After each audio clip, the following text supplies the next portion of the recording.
She just plays office. It's a cute little hobby.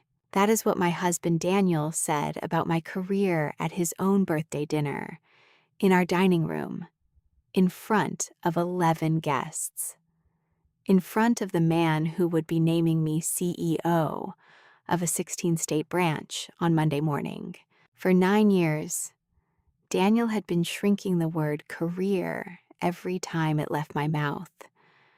Tonight, he shrank it in front of my boss, Henry Lockwood, who sat 3 chairs away with a sealed craft envelope in his jacket pocket. Daniel didn't know about the envelope. He didn't know his own sister was filming under the tablecloth. He didn't know what he'd just done. I set my fork down on the stone tabletop. The clink was small. Daniel kept laughing. Henry did not. If your stomach is already tight, hit like and subscribe. And tell me your city and the time you're listening from in the comments. I love knowing where in the world this finds you. I'm Allison, 38. And this is the story of the night my husband talked his marriage out of his own mouth. Let me take you back 6 weeks.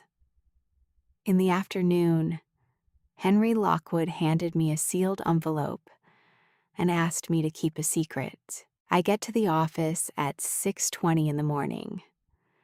6:20 exactly. Same corner of the same garage on South Tryon, same elevator to the 14th floor, same chipped corner of the desk where my coffee goes.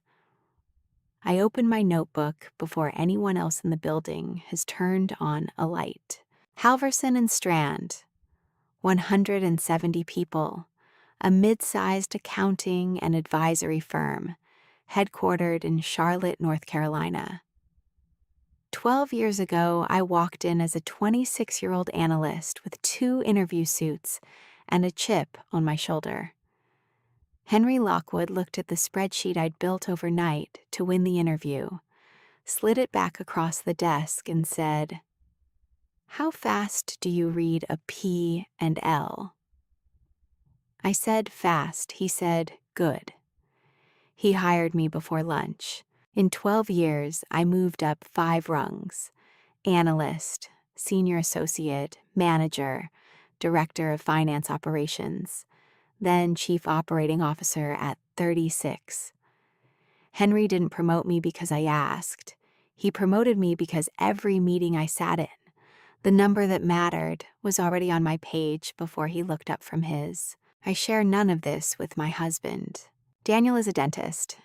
He owns a clinic in Dilworth Family Dental. 6 chairs, a hygienist team, a clean lobby that smells like spearmint. He's good at what he does. He's also very good at telling people he is good at what he does. There is a difference between the two. The difference is what I lived with for 9 years. The morning of his 41st birthday, he kissed me on the forehead the way he always did. A soft, distracted press, like the way you touch a thermometer to check if it works. "Go play with your spreadsheets, sweetheart," he said. "Don't tire yourself out before tonight." I smiled. I always smiled. I picked up my keys and walked to the car. Out in the driveway, with the engine running, I caught my own reflection in the rearview mirror.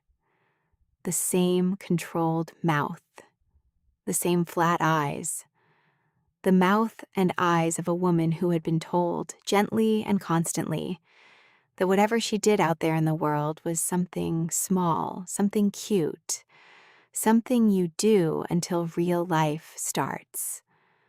Whatever Daniel thought the real life looked like, children maybe, the silver-framed life his mother kept describing, it had never included the building I drove to.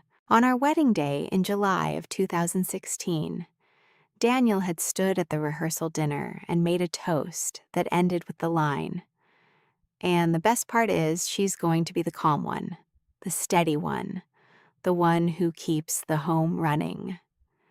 Everyone clapped. I was 29 years old in a knee-length cream dress, 3 months from being promoted to manager at Halverson and Strand.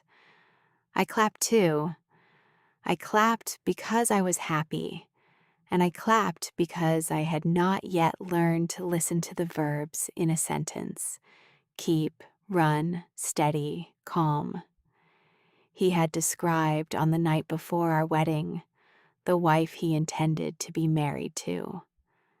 I had not noticed. I clapped. His mother, Eileen, called me every Tuesday afternoon at 4:15, asking in the same tone you'd ask about the weather, when I was going to slow down. "Daniel's tired, sweetheart. Boys his age get tired. You know what would help? A baby. Something to come home to." Daniel never asked her to stop. He told me to be patient with her. His younger sister Jenna had interned at Halverson and Strand in the summer of 2021. 12 weeks. I sat on her end of internship review. I gave her a 3.2 out of 5. Competent but careless with reconciliation. Late on 3 deliverables. Defensive when given feedback. The number was honest. Daniel told me in our kitchen that night that I could have gone easier on her. She's family. I said no. The number stayed. Jenna has not said a kind sentence to me at a family dinner since. 6 weeks before his birthday party, Henry Lockwood asked me into his office and closed the door. In November of 2023, Halverson and Strand named me Performance of the Year. It is not a small award. 200 people in the ballroom at the Ritz-Carlton uptown. Henry made the toast himself. 6 of our biggest clients were in the room. My table was front and center with one empty seat to my right. Daniel had told me that morning he would meet me there. He had a late patient, an emergency root canal. I understood. I rehearsed my thank you in the bathroom mirror at 4:30 in the afternoon, walked to my car at 6, drove to the Ritz, and watched the empty chair beside me for 2 hours. He came home at 11:20. He was happy. He had been at a sports bar uptown with 2 college friends who happened to be in town. He had forgotten. Not forgetting the party, forgotten what the party was for. "Oh, did they give you a little plaque, baby?" he said, kissing my temple. "I'm proud of you. You're the queen of those office things." I put the crystal award on the mantle, in the den. He never asked what was etched on it. It's still there. He still hasn't read it. The month after the award, Henry made me Chief Operating Officer. I came home the night of the announcement with a small bottle of champagne and a black and white photograph of the building, framed, that the partners had given me. Daniel was on the couch eating cold pizza. He looked up when I walked in. He said, "Did you get a raise?" I said, "Yes." He said, "How much?" I told him. He whistled a low, impressed whistle, and then he said, "That's amazing, baby. That's actually amazing." And for one whole half second, I thought he had finally seen me. Then he said, "You know what we could do with that? We could finally take that trip to Tuscany. You could leave for 2 whole weeks, and the office would survive." He smiled.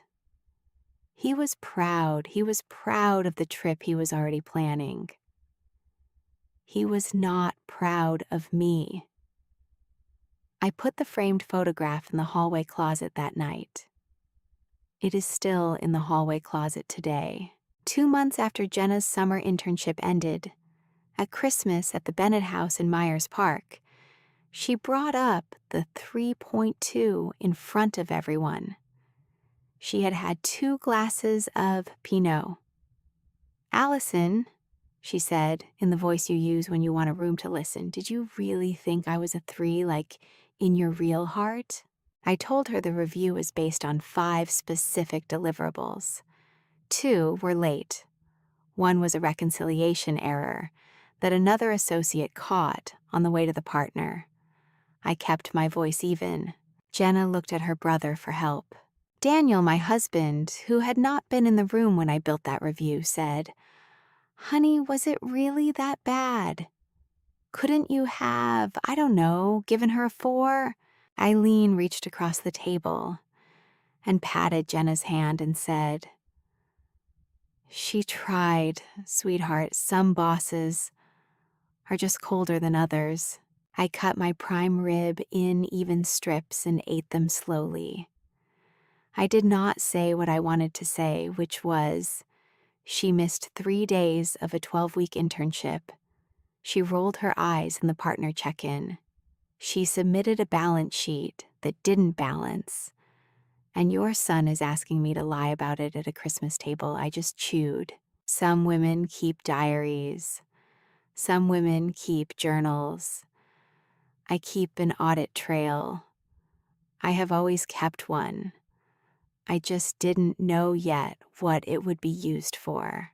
Every Thanksgiving for the last 6 years, Eileen has asked me, between the salad and the turkey, "Allison, sweetheart, when are you going to give Daniel a baby?" 6 years of the same sentence, in the same chair, the same long oak table. 2 Thanksgivings ago, I tried to answer honestly. "My work is at its most important point right now, Mom," I said. "We're inside an acquisition that I'm running. I'm not turning away from it." Eileen smiled the kind of smile that does not move the eyes. She patted my forearm. "Everyone thinks their work is so important, dear," she said. "Until the years go by. You'll see." I waited for Daniel to say anything. Mom, drop it." She's right, this is her year." We're not in a hurry." He said, "Mom, this turkey is dry as hell." Everyone laughed. The conversation moved on to gravy. I learned how to be quiet in that house. I learned how to swallow words the way you swallow ice. Let them melt before they hurt the throat. I did not yet know that silence, when you hold it long enough and carefully enough, becomes a kind of weapon. I did not know, until the night of his 41st birthday, that I had been carrying one the entire time. The next year, when Daniel forgot the 2nd anniversary of my COO promotion, I added a line to the audit trail. When he laughed at my pitch for the regional expansion in front of his college roommate, I added another. When he interrupted my client call to ask where his blue shirt was, I added another. The trail was not for revenge. It was for proof. Proof to myself that what I was feeling was not imagined. Proof that the loneliness inside that 9-year marriage was not a flaw in me. It was a record. And records, in my line of work, do not disappear. There was one morning in early 2024, a Tuesday, raining, the kind of cold November light that does not flatter anyone, when I tried, one more time, to tell Daniel directly what I did all day. We were at the kitchen counter. He was on his 2nd cup of coffee. I said, "Babe, I want to tell you about what I'm working on. Sit down for a minute." He sat. I told him in clean sentences about the acquisition we were structuring. I told him about the client. I told him about the hours. I told him about the people I was protecting from layoffs by closing it correctly. I spoke for 4 minutes. When I finished, he stirred his coffee. He looked up. He said, "Baby, that's a lot of words. Can you just give me the headline?" Then he laughed. He laughed at himself for being a busy husband, not at me. But he laughed. The headline I gave him was, "I'm doing fine."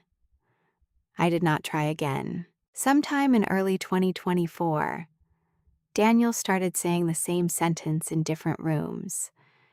It was always casual, always slipped sideways into another conversation, like a knife dropped onto a counter you weren't watching. "Babe, when you go freelance, we should redo the back deck. Babe, when you slow down at work, we should look at that house up in Lake Norman. Babe, when you're ready to step back, my mom said she'd help us with the kid stuff." He never asked if I was going freelance.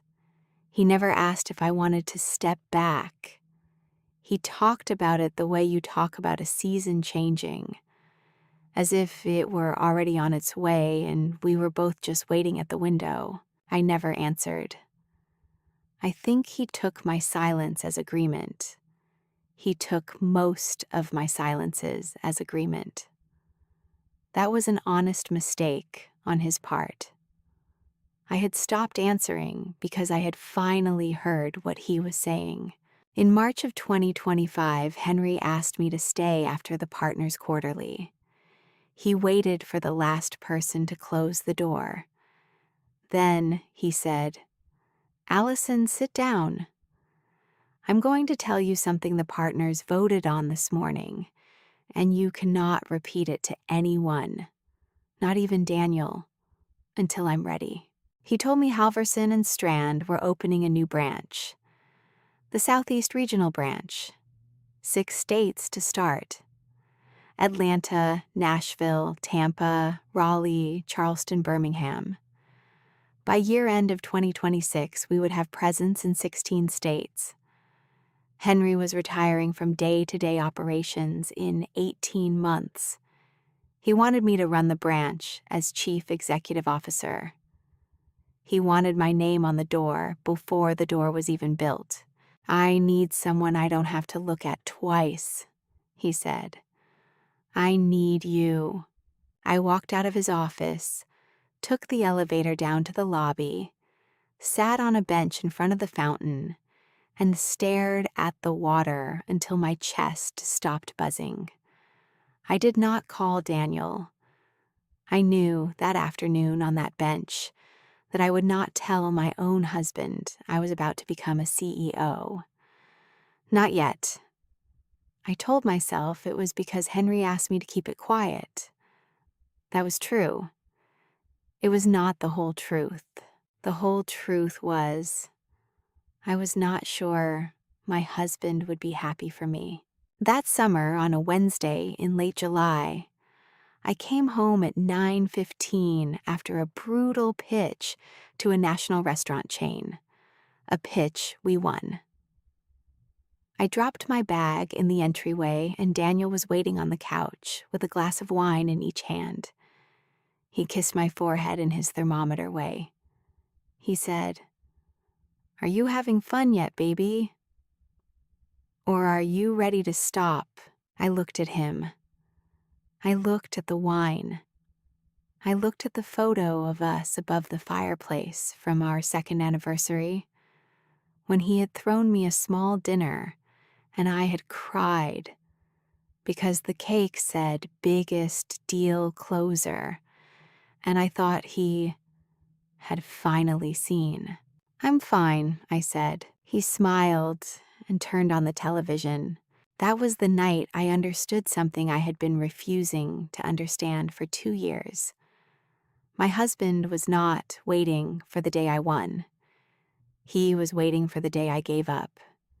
He was sitting at home every evening, comfortably, patiently, generously, waiting for me to finally lose interest in the thing he had decided was a hobby, so that the marriage he was picturing could begin. If you have ever sat at your own dinner table and heard the person closest to you describe what you do for a living like it doesn't count, please drop the exact word they used in the comments. I want to read every single one, Sometimes it's not the loud insults that leave a mark. It's the quiet ones, dressed up as a joke. In September of 2025, on a Thursday evening at 6:50 in the evening, Henry walked into my office holding a single craft envelope sealed with 3 pieces of tape. He set it on my desk. He did not sit down. "Open it tonight when you're alone," he said. "Read it twice. Sign nothing yet. Lock it in your drawer. We announce internally on Monday the 20th, 6 weeks. You are not allowed to tell anyone, including your husband, until I bring HR into the room." I asked him why 6 weeks of secrecy. He said, "Because 3 of the partners owe me favors, and the 4th doesn't, and I want the announcement clean. I want the floor under your feet to be poured before anyone tries to dig it out." He patted the corner of my desk. He left. I waited until the building emptied. I waited until the cleaning crew finished the 14th floor and rolled their cart into the elevator. I waited until the only sound was the hum of the HVAC. Then I opened the envelope. Chief Executive Officer Halverson and Strand East. Effective Monday, October 20th, 2025. Base salary $320,000. 1.2% equity vesting over 4 years. P&L responsibility for the new Southeast Regional Unit, 16 states by end of fiscal 2026. Reporting line, directly to the board. I read it twice. I read it 3 times. I cried for about 40 seconds in a clean, controlled way that did not ruin my mascara. Then I put the letter back in the envelope, put the envelope in my drawer, locked the drawer, and drove home. Daniel was on the couch watching a college football game. "How was work, baby?" he said, without looking away from the screen. "Quiet," I said. I went upstairs and stood under the shower for a long time. I had a plan. The plan was small and tender, and it was the plan of a woman who had been hoping for 9 years that the man she had married was the man she had thought he was. Daniel's 41st birthday party was on Saturday, October 18th. The announcement was Monday the 20th. I would let him have his party. I would smile, pour drinks, kiss his mother on the cheek, and host his sister without flinching. Then on Monday morning at 7:15, I would walk him into Halcyon, the breakfast restaurant uptown where we had had our first real Sunday brunch as a couple. And I would put the letter on his side of the table, between his coffee and his Bloody Mary. And I would say, "I have been keeping this for 6 weeks because Henry asked me to. I wanted you to be the first person I told once I was allowed. I wanted, more than I wanted the title, for him to be proud of me." I held that plan for 2 weeks. I held it through 3 Tuesday calls from Eileen. I held it through one Saturday dinner with the Bennetts at Myers Park, where Jenna told a long story about a girl at her gym who kept hustling, and now she's just exhausted. No man, no kids. Sad, really. Daniel laughed. I held the plan through all of it. Then Eileen called me on a Wednesday afternoon, not her usual Tuesday, and her voice had a different texture. "Sweetheart," she said, "Daniel and I have been talking about the nursery." I was in my car at a red light on East Boulevard. I put the phone on speaker so I wouldn't drop it. "What nursery, Mom?" "Oh, you know, the one upstairs. Daniel said you two decided." Her voice was soft, warm, the kind of warm that gives you frostbite if you stand in it long enough. "He said you're going to start trying after his birthday. He said you wanted to surprise me at the party, So I went ahead and ordered the bassinet. The Pottery Barn one, the white one with the wicker. You'll love it. It's coming Friday. I had never said any of that to Daniel. Not one word of it. I had not even said after his birthday. The light turned green. The driver behind me honked. I sat there. "I haven't decided that, Mom," I said. My voice was steady. "Daniel and I haven't talked about it." She was quiet for a long moment. Then she said, in the gentlest voice she had, "Well, sweetheart, he has." I drove the rest of the way home, with my hands at 10 and 2 and my chest entirely empty. I realized something then that I have not been able to unrealize since. My husband did not need me to speak to know what I was going to do next. He had written my story for me already. He had told his mother. He had ordered the bassinet. He had built me a future I had never agreed to. And he had built it in rooms I was not in. That night I sat at the dining table after he had gone to bed. I poured myself a small glass of wine. I called Rachel, my college best friend, the only person on earth I had ever told the whole truth of my marriage to. I told her about the bassinet. I told her about Eileen's voice.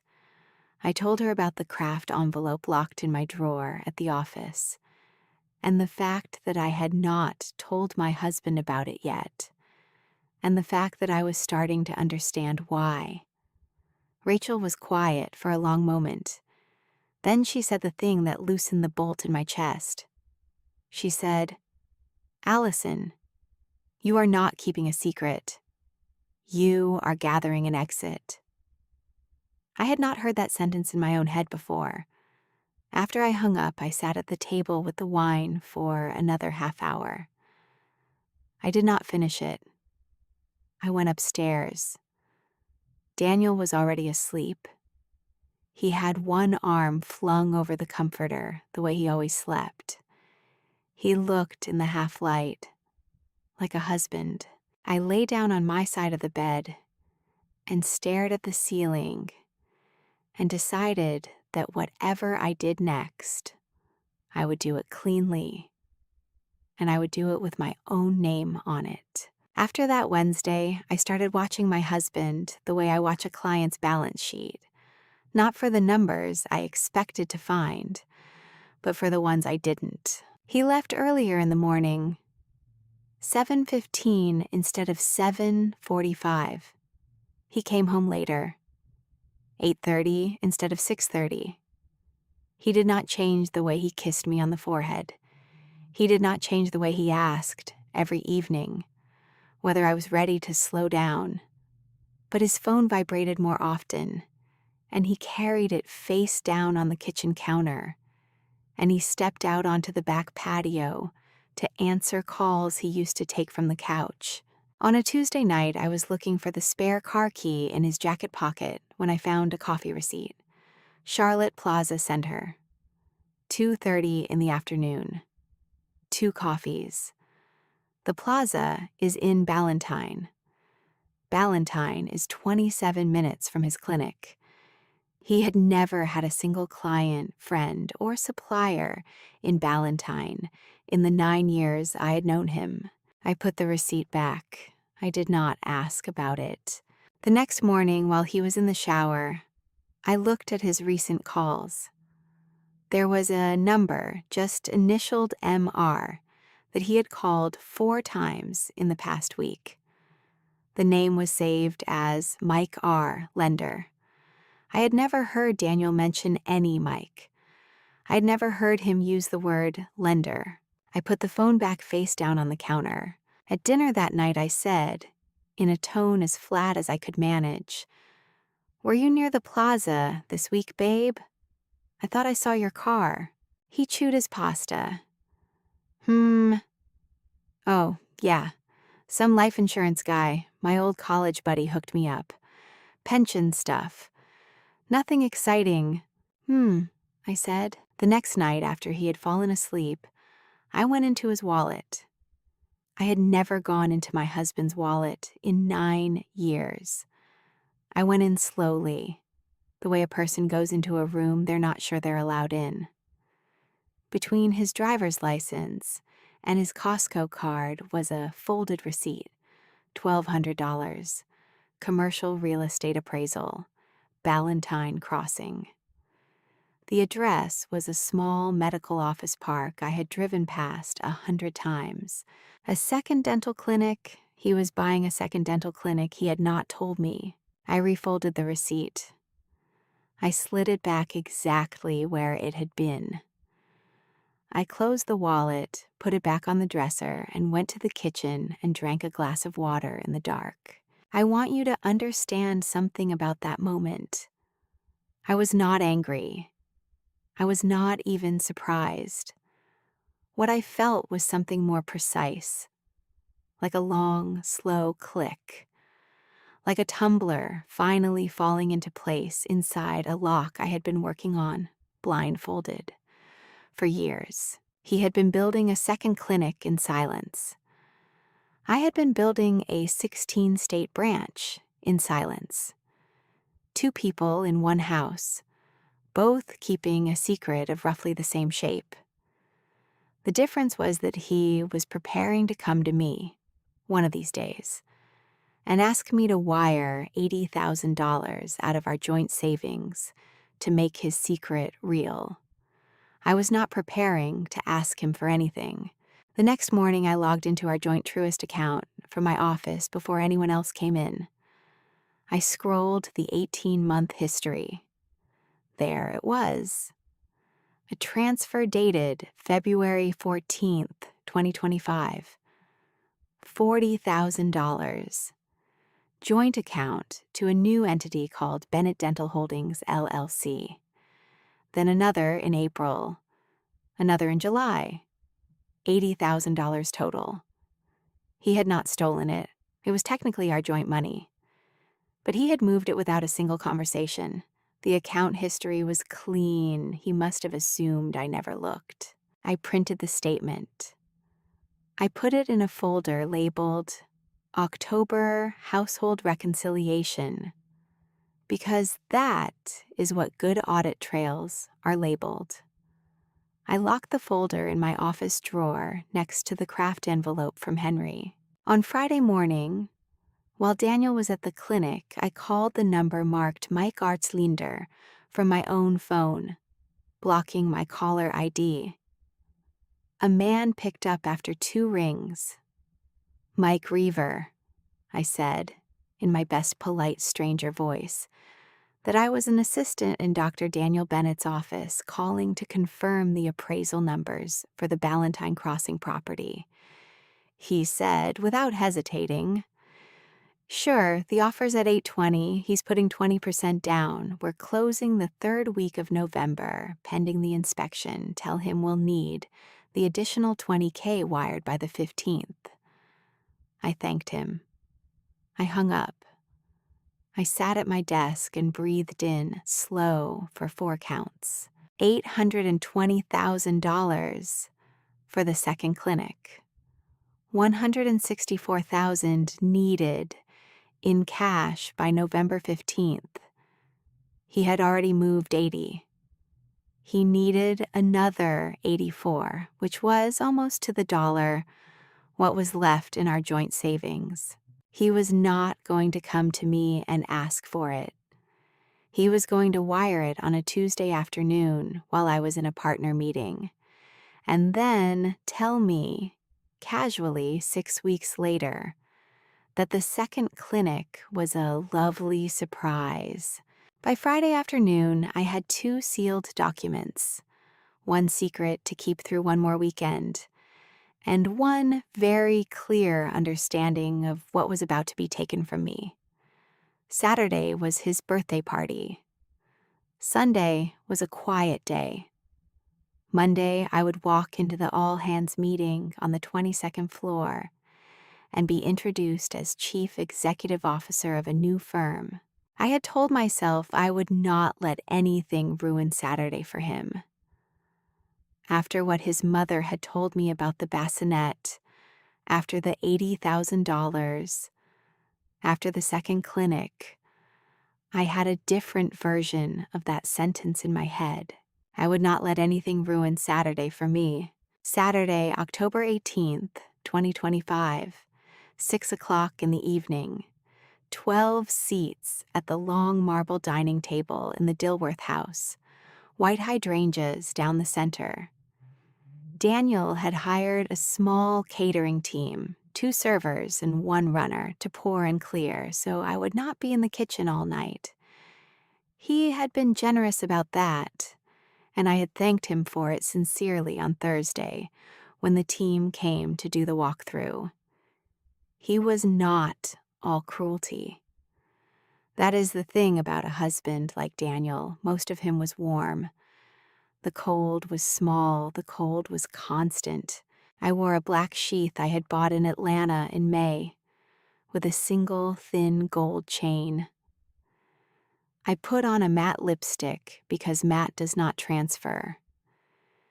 Daniel wore a cashmere sweater the color of oatmeal and the watch I had bought him for his 39th birthday. The guests arrived between 5:50 and 6:15. Carl Bennett, my father-in-law, 70, quiet, kind in a way that had survived 65 years of being married to Eileen. Eileen Bennett, 68, with her good pearls and her hostess voice already on. Jenna, 33, in a tight red dress and bare arms despite the October chill, with her current boyfriend Mason, a sales rep from Raleigh, who shook my hand for slightly too long. Rachel Owens, my best friend since college, 41 this year, and her husband Tom, both of whom had known Daniel longer than I had. 2 other dentists, Greg and Allie Whitaker, both classmates of Daniel's from dental school. And Henry Lockwood, 64, in a charcoal suit, no tie, with the sealed craft envelope tucked into the inside pocket where he had been carrying it since the parking lot. I introduced Henry to Daniel at the foyer, with my hand on Henry's elbow. "Daniel," I said, "this is Henry, my boss. He's been at Halverson and Strand longer than I have." Daniel shook Henry's hand.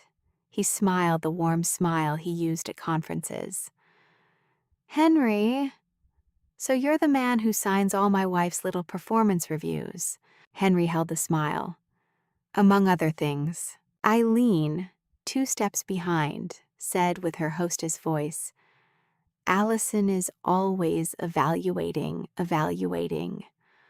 Lord, what a job." I led Henry to his seat at the table, my right, 2 chairs from Daniel, and poured him a glass of Cabernet. Dinner came out at 6:40. Roasted chicken, root vegetables, and wild rice with cranberries. The catering team moved silently. Conversation floated. Carl talked about his shoulder. Mason talked about Raleigh real estate. Allie Whitaker complimented my centerpiece. Jenna talked about a girl at her gym who had just downscaled her life to focus on what matters, and now was so much happier. She looked at me when she said it. I refilled my own water glass. By the second course, Daniel had had 2.5 glasses of bourbon. He was warm and loose and on. He started a story about his office, the time the lobby music had gotten stuck on the same Norah Jones song for 3 days, and a patient had cried at her cleaning. The table laughed. Henry laughed politely. Halfway through the chicken, Eileen leaned in toward Henry and asked, in her gentlest hostess tone, "So tell me, dear, does Allison's firm let her come and go more flexibly than most? She works such long hours. I worry about her." Henry took a slow sip of his Cabernet. He set the glass down. He said, "Mrs. Bennett, your daughter-in-law sets the hours for the entire operations side. Everyone else comes and goes by the schedule she writes. Eileen's smile thinned just slightly. She turned to her bread plate and did not ask another question. Jenna, sensing the air shift, tried to recover for her mother. She angled her head toward me. Allison, or speaking of work, I keep meaning to ask, did you guys ever change the internship grading? Because that was so rigid. I've always thought you guys should grade interns based on, potential, not the assignments. She smiled like she had said something diplomatic. The table waited. I said evenly, we grade them on the work they hand in, Jenna, same as we always have.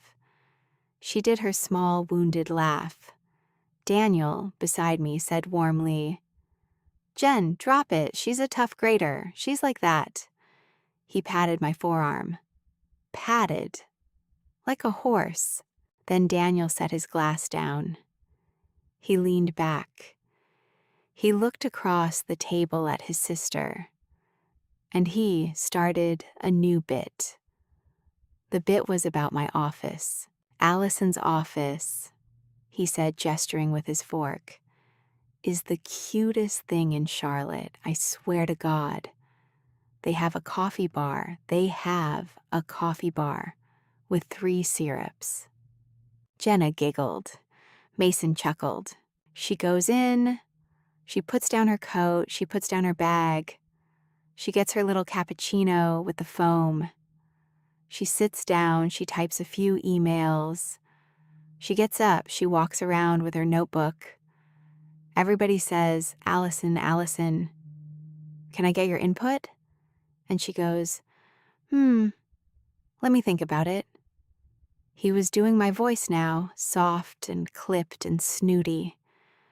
Then it's lunch, then more emails, then it's 4. And then it's home, with the dry cleaning. Jenna was laughing openly. Mason was wheezing. Greg Whitaker was looking at his plate. Henry set his napkin in his lap. He straightened it carefully. I watched his hand. I knew the way Henry got when he was about to speak. He was very still before he spoke. Daniel was not done. He had a finisher he had not delivered yet. I could see it building in his face the way you can see a sneeze coming.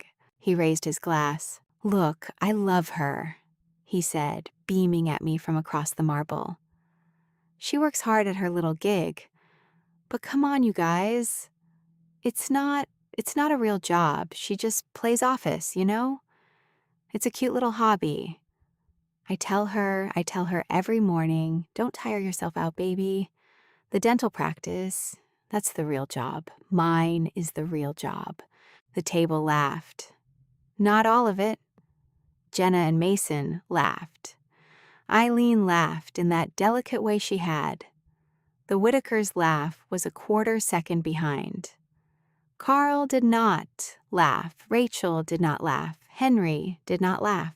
I stay very still. Across the table between Jenna's wine glass and her bread plate, I saw a small, bright spot of light. It was the screen of her phone, propped under the lip of the table on her lap. The little red dot of a video recording was on. She had been filming for at least 2 minutes. I knew it because the camera light reflected, faintly, in the gold-edged mirror that hung on the wall behind her. She was filming her brother roast me. She thought it was a moment to keep. I did not say anything. I did not raise an eyebrow at her. I did not even change my expression. I set my fork down. The fork was solid stainless, heavy in the hand. It clinked against the slate placemat. A small, clean sound. Babe, Daniel said, still writing his joke. Tell them about the time you got named. What was it? Performance of the Year. You got a little plaque. It's on the mantel. Hon, what does the plaque say again? I lifted my eyes. I looked at him with the cleanest face I had. It says my name, I said.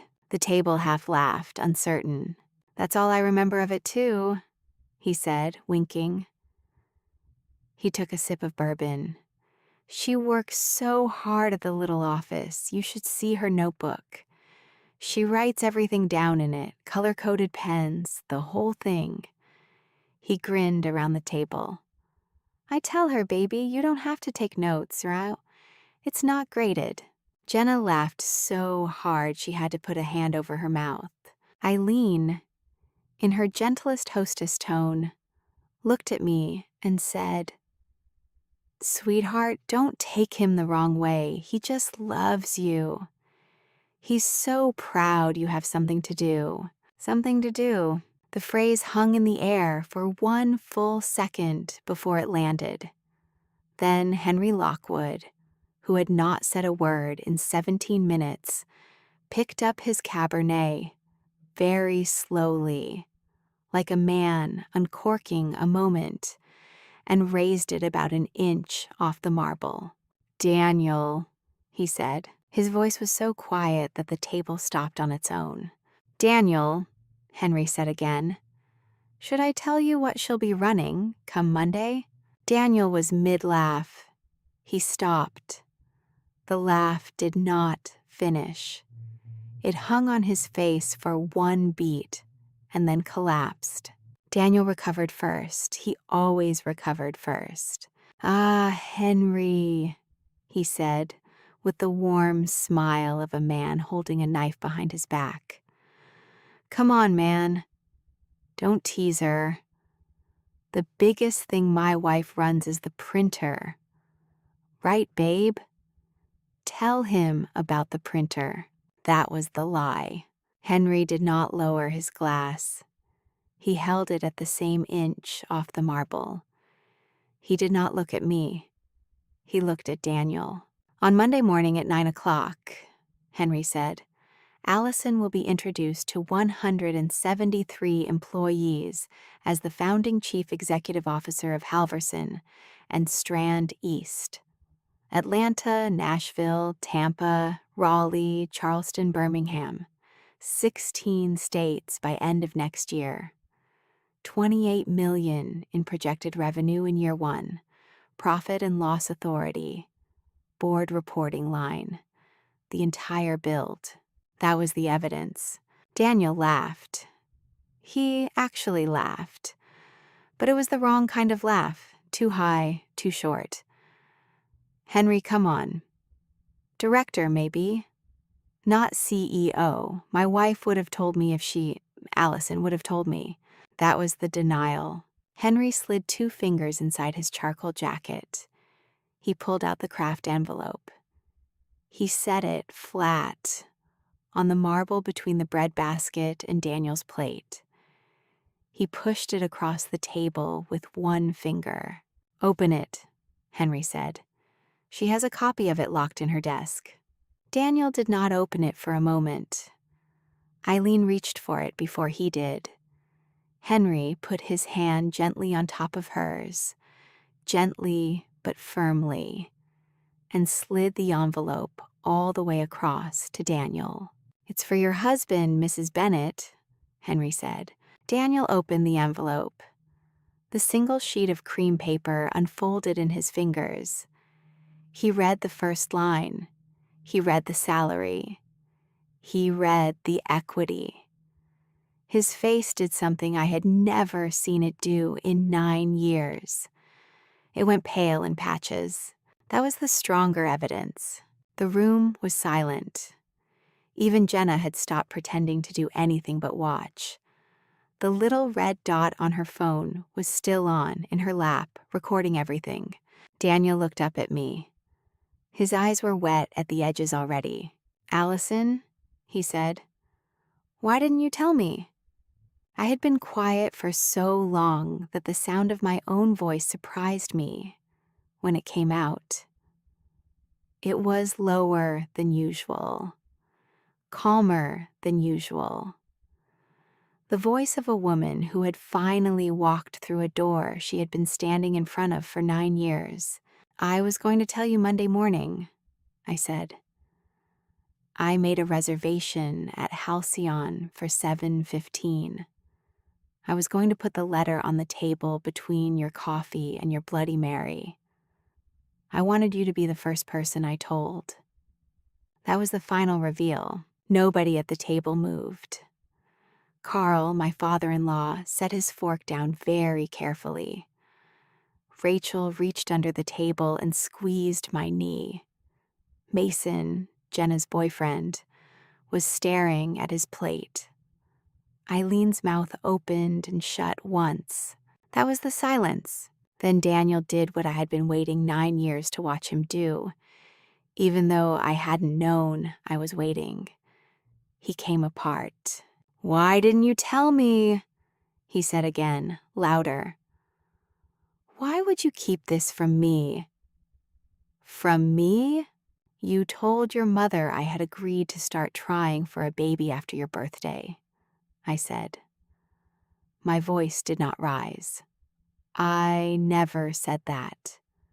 You told your mother to order a bassinet. The bassinet is being delivered Friday to our house, to my house. I never said any of that to you."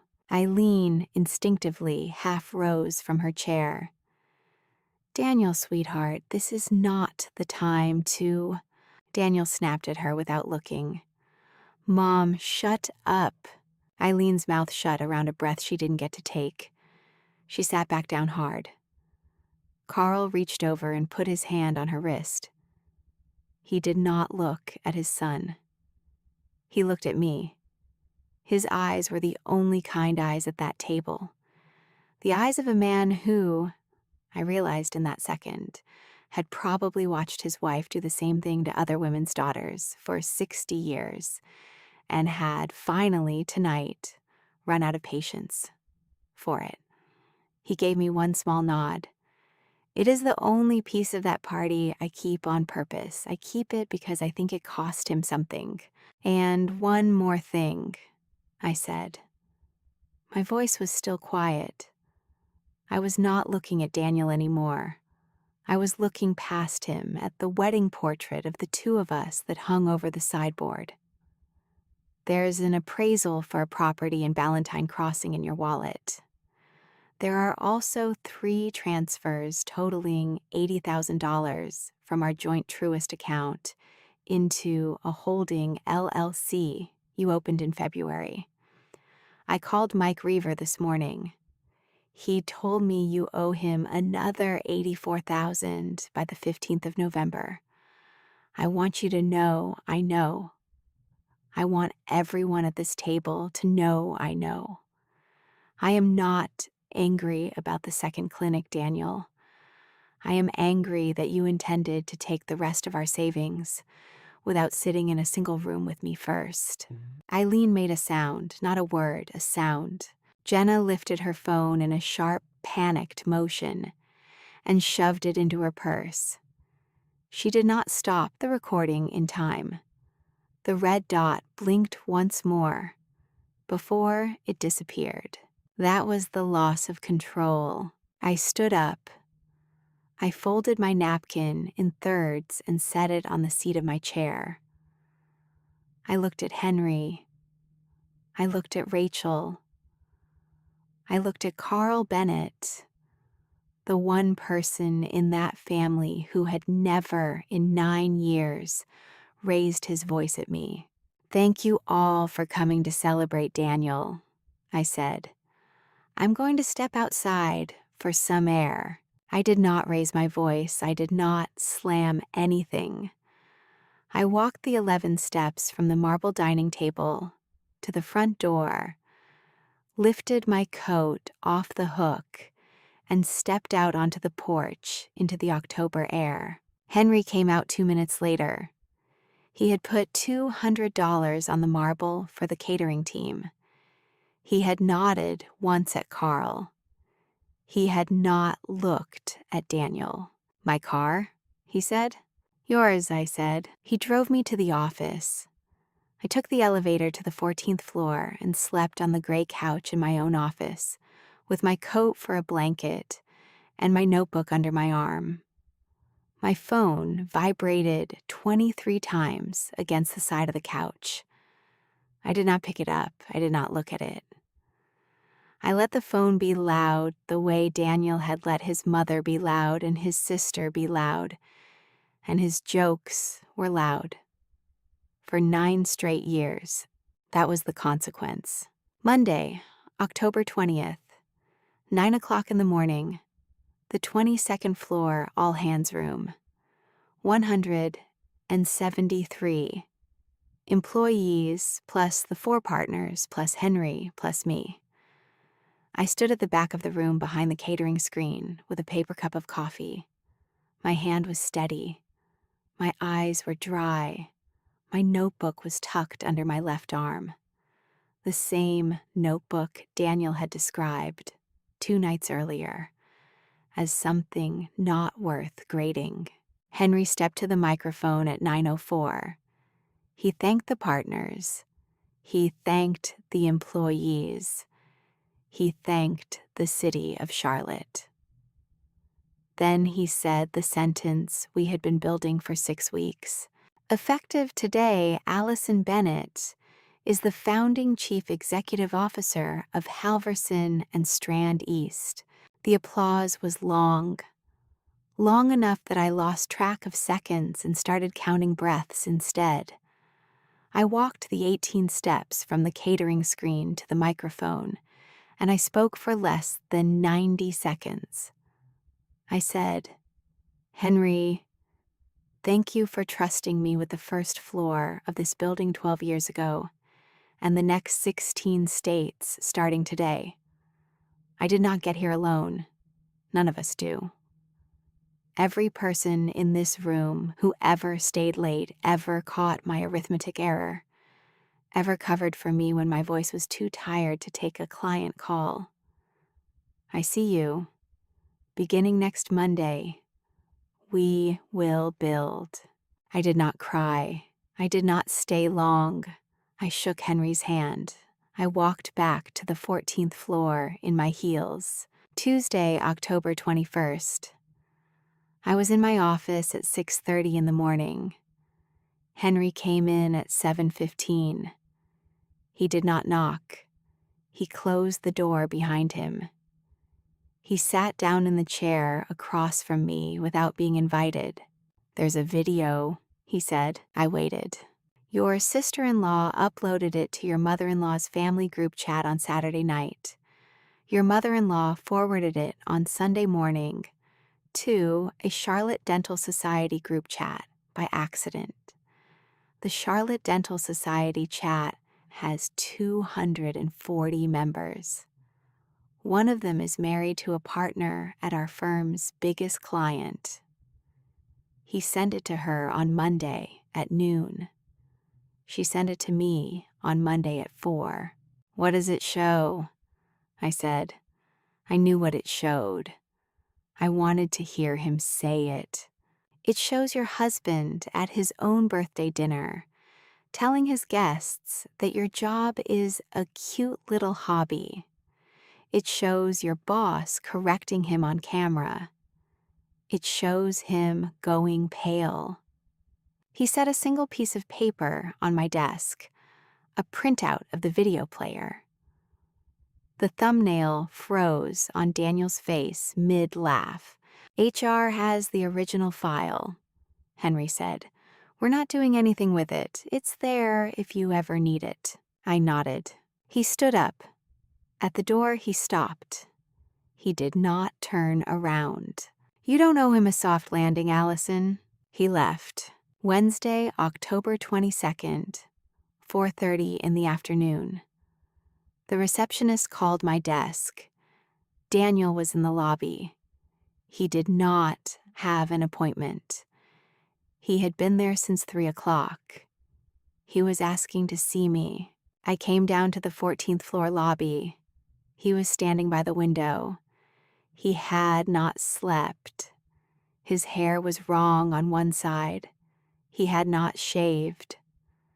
His cashmere sweater was the same one from Saturday night, with a small red wine stain on the cuff that someone had tried to scrub out with club soda.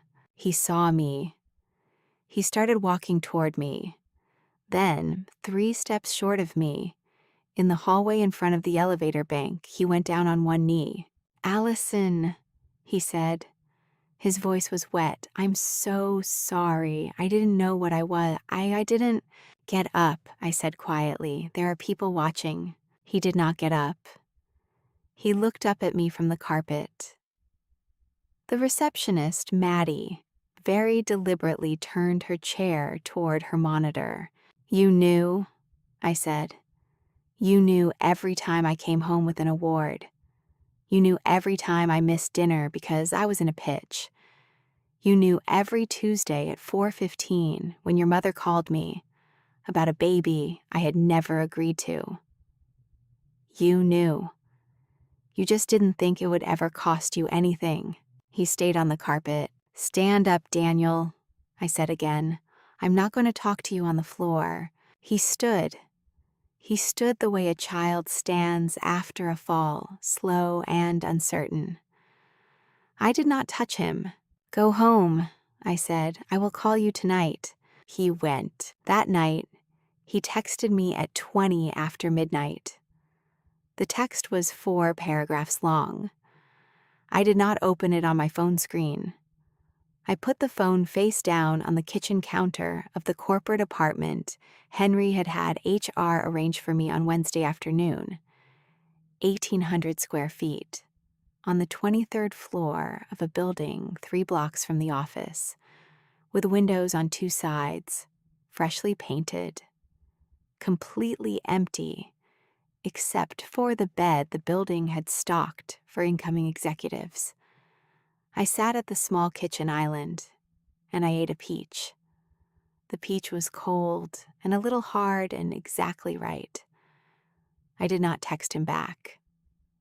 I went to sleep at 12:50 in the morning, alone, in a bed that had no past in it for the first time in 9 years. In the morning, I opened the text on my way to the elevator. He said he was sorry.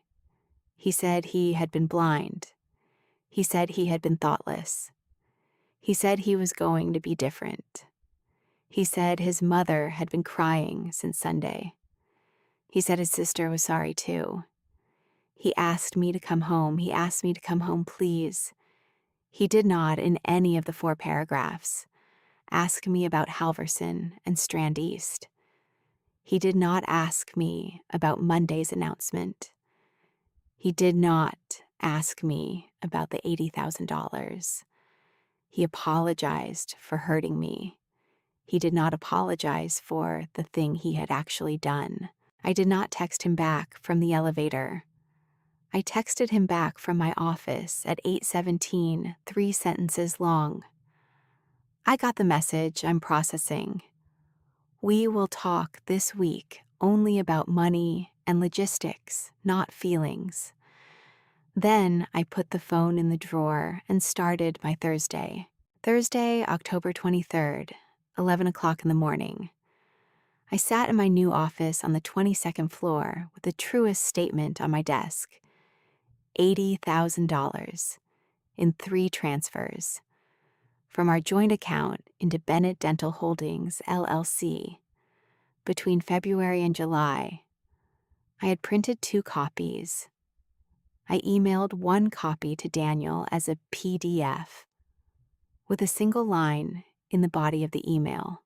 "Please return $80,000 to the joint account by Friday at noon. After that, we will meet with the separation attorney." He returned the money by Friday at 10:15 in the morning.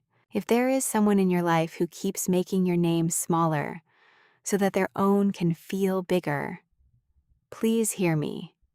You do not owe them silence. You do not owe them the lie that they hurt you accidentally. A boundary is not a fight.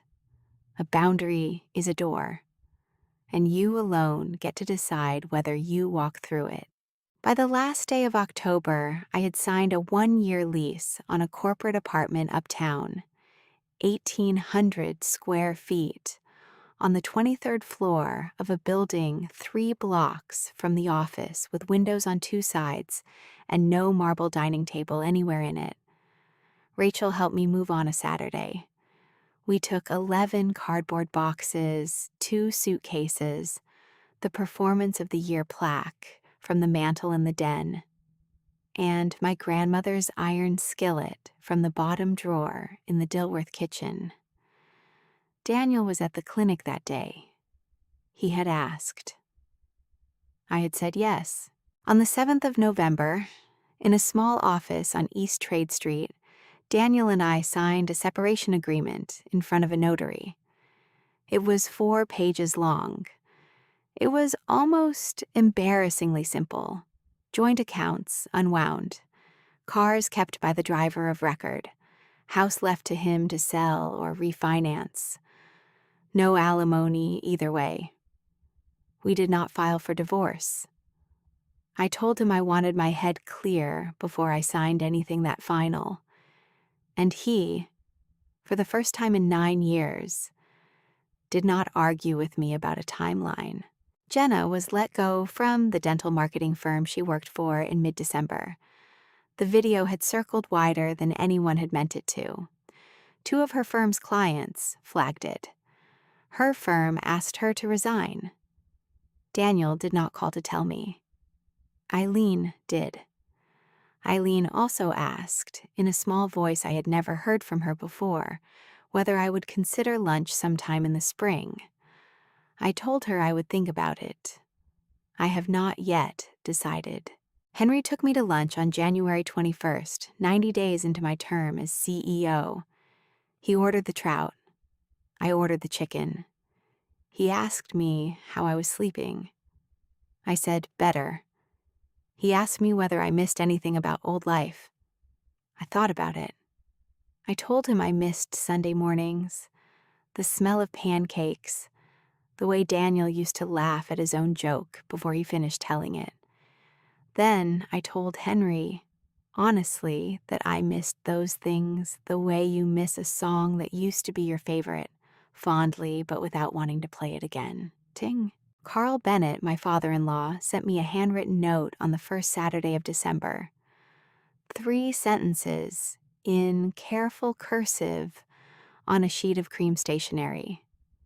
Allison, I should have spoken up at that table years ago, and I did not. I'm sorry. I'm proud of you, and I always have been.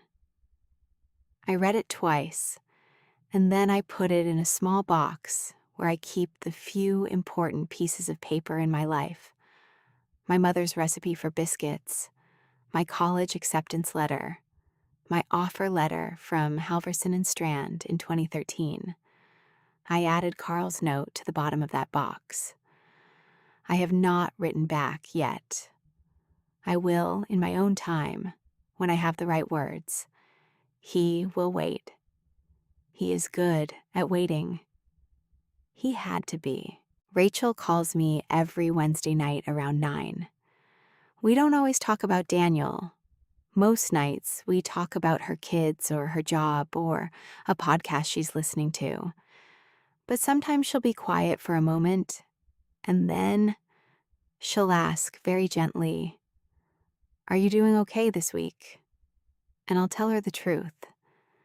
Some weeks the answer is yes. Some weeks the answer is, "I cried in the elevator on Tuesday for no reason." She always says the same thing back. She says, "That's allowed." I'm still surprised after 41 years on this earth how rare it is to be told that what you feel is allowed. I stand at the window of my office on the 22nd floor of a building in uptown Charlotte, most evenings around 6:30, before I go home. I can see the lights of Dilworth from up there. Sometimes I can almost pick out the row of houses where Daniel still lives.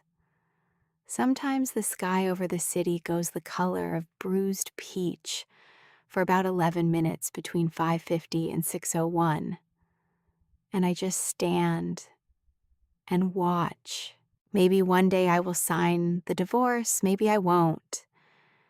Maybe I will go to lunch with Eileen in the spring. Maybe I won't. I don't know yet. And for the first time in 9 years, not knowing does not frighten me. But I learned something at a marble dining table in Dilworth on a Saturday night in October, while my husband laughed at the cute little hobby of my entire career. Something I did not know I had been waiting 9 years to learn. I don't need to prove it anymore. I just need to keep walking